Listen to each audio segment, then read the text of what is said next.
Hindi naging parte ng buhay namin ang karahasan.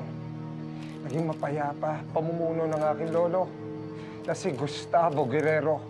Kaya ang pagpatay sa kanya at sa kapatid ko, hindi ko kaya tanggapin.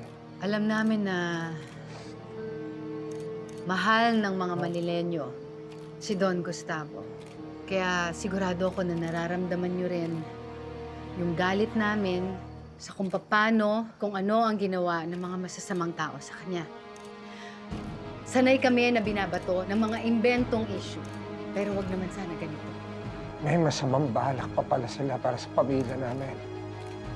Sinubukan nilang i-assassinate ang papa ko na si Vice Mayor Roberto Guerrero.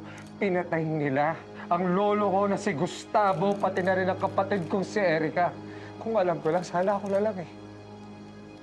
Sana ako na lang sinaktan nyo dahil handa ako tumanggap ng bala. Para sa mga taong mahal ko at para sa mga kababayan ko dito sa Maynila. Mayor, sa tingin niyo ba may kinalaman ang sunod-sunod na anomalya sa nangyari? How insensitive can you get it? Hindi mo pa nakikita?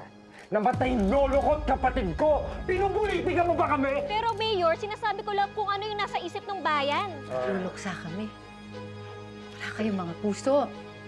Ang iniisip kasi ng mga Manilenyo, nagnanais sila na mawala ang karahasan ng mga nangyayari sa ating lungsod. Yun din naman ang kagustuhan namin mga Guerrero. Kami po ay nagpapasalamat sa lahat na simpatya at may karamay sa nangyayari sa aming pamilya.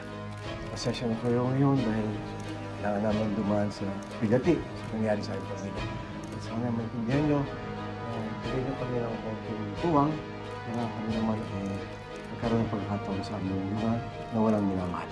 Maraming salamat. Mayor!